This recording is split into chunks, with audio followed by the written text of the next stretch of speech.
Di atas hamba-hambanya. Di atas. Di atas. Apa arti di atas? Wahai orang cerdas. Makna di atas kata mereka, di mana-mana. Loh, kok di mana-mana? Allah kata di atas kok.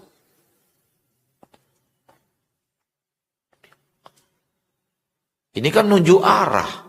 Saya dulu belajar dari guru saya, tak boleh nunjuk arah kepada Allah. Itu dia syubhat itu. Syubhat sudah masuk ke otakmu. Sehingga engkau tak bisa menunjuk arah ke atas dan meyakini Rabbmu di atas. Padahal Rabbmu mengatakan dia di atas. Maka dia mengatakan dirinya ilmu, alim, berilmu tentang agama Allah. Dia mengatakan aras itu tak ada. Tak ada, aras itu tak ada. Itu alamat palsu. Nanti di akhirat ada malaikat-malaikat yang memikul aras Rabbmu. Dan jumlah malaikat yang memikul. Memikul loh, memikul. Ada berarti dipikul. Barang yang tak ada tak bisa dipikul. Kalau aras tak ada, berarti Anda mengatakan Rasul salah ketika mengatakan surga Firdaus itu atapnya adalah Arsyur Rahman.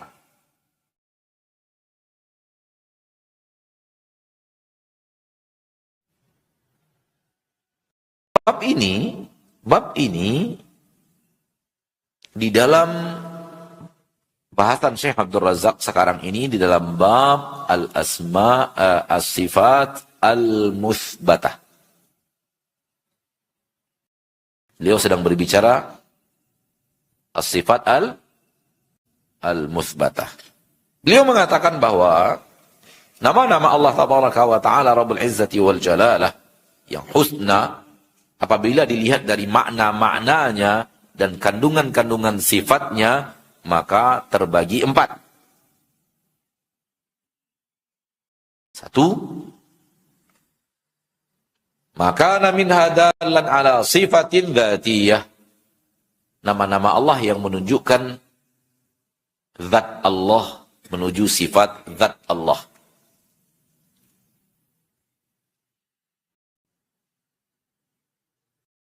Di sini beliau menunjukkan kalimat al-ilm, as-sama', al-basar, al-quwwah, al-ulu, al-izzah, al-qudrah. Dan itu tentu dari nama Allah al-alim, as-sami', al-basir, al-qawi, al-ali, al-aziz, al-qadir. Nama-nama Allah itu menunjukkan zat Allah. Maksudnya apa? Allah itu zatnya berilmu.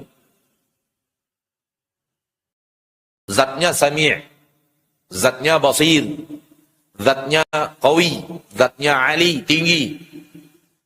Zat Allah itu qadir, maha bisa atas segala-galanya. Menunjukkan bahwa zat Allah memiliki sifat-sifat ini.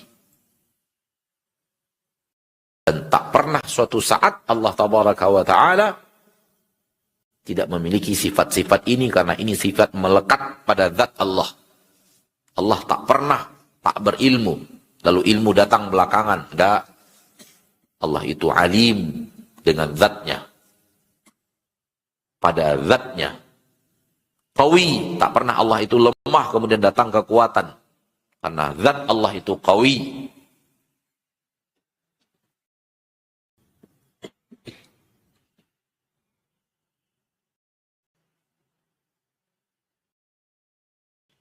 Zat Allah itu ali, maha tinggi. Dan Allah tak pernah rendah. Allah itu maha tinggi. Dan tinggi itu letaknya di atas. Tak ada orang yang faham tinggi letaknya di bawah. Hanya orang yang bodoh yang mengatakan tinggi letaknya di bawah. Tinggi itu letaknya di atas.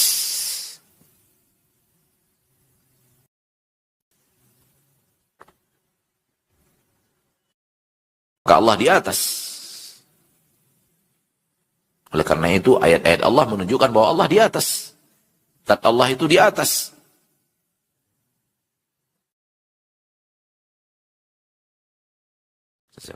Wa huwal qahiru fawqa ibadihi. Dialah Allah yang maha perkasa, maha bisa, maha dikdaya. Fawqa ibadihi, di atas hamba-hambanya. Di atas, di atas. Apa arti di atas? Wahai orang cerdas. Makna di atas kata mereka, di mana-mana. Loh, kok di mana-mana? Allah mengatakan di atas kok.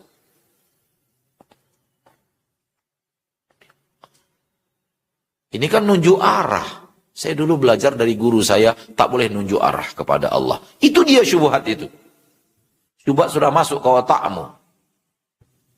Sehingga engkau tak bisa menunjuk arah ke atas dan meyakini Rabbmu di atas. Padahal Rabbmu mengatakan dia di atas. Maka ilmumu tadi bertabrakan dengan Al-Quran, maka campakkan ilmu yang bertabrakan dengan Al-Quran. Jangan coba-coba berani-berani bertabrakan dengan Al-Quran. Engkau ditertawakan orang nanti. Setelah itu petantang-petenteng menyampaikannya kepada orang. Tak boleh tunjuk arah. Tak boleh tunjuk arah. Rasul saja tunjuk arah.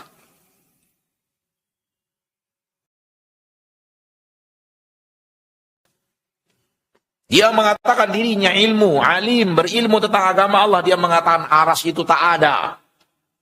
Tak ada, aras itu tak ada. Itu alamat palsu.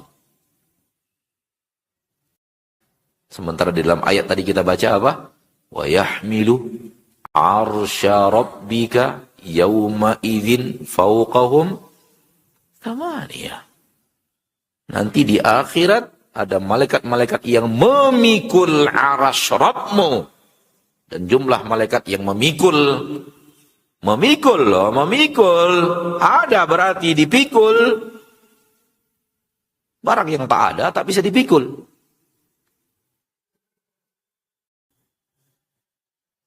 Namanya malaikat hamalatul ars. Pemikul arasy Allah. Yauma idzin pada hari itu, pada hari kiamat. Thamaniyah, ada 8 malaikat pemikul arasy Allah subhanahu wa ta'ala. Dan akan kita lihat nanti insyaallah. Semua kita muslim dan kafir kalau sudah sampai di akhirat akan bertemu dengan dan melihat malaikat Allah yang memikul arasy Allah.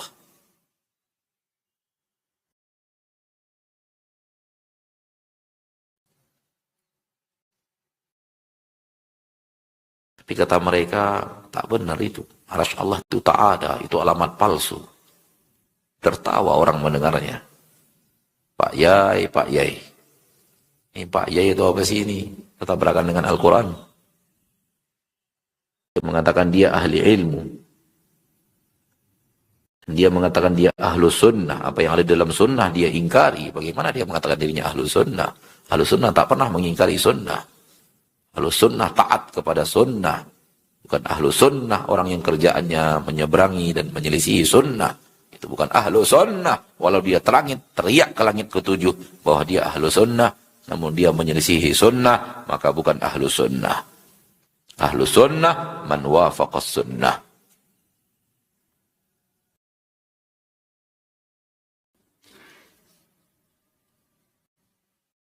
Ketawa orang Ustaz. Kalau Ustaz berani mengatakan arsy itu tak ada.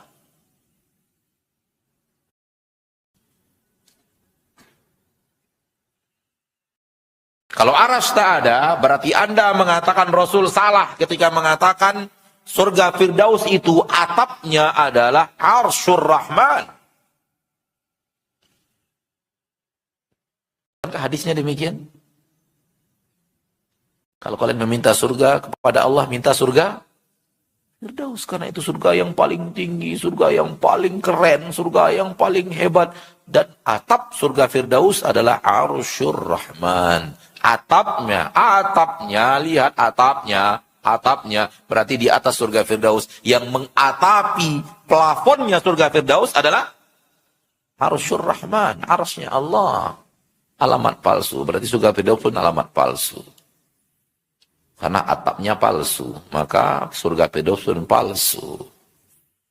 Sekalian aja bilang surga tak ada Ustaz, biar orang tahu siapa Anda.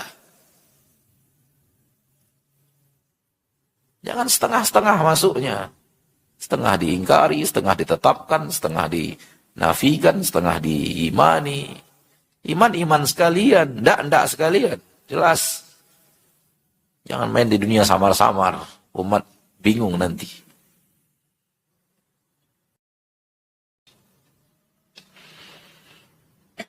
Allah tak boleh tunjuk arah.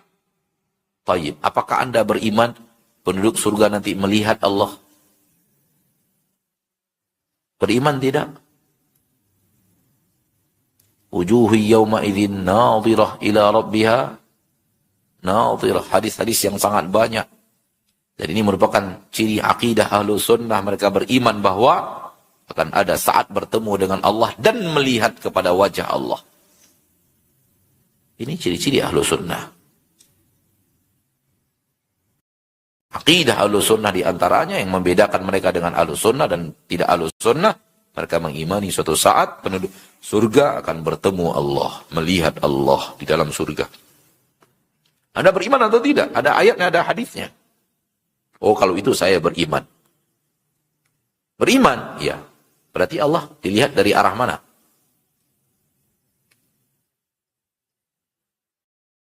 Bagaimana bisa memahami akidahmu bahwa ada saatnya ahli surga melihat Allah, tapi tak ada arah?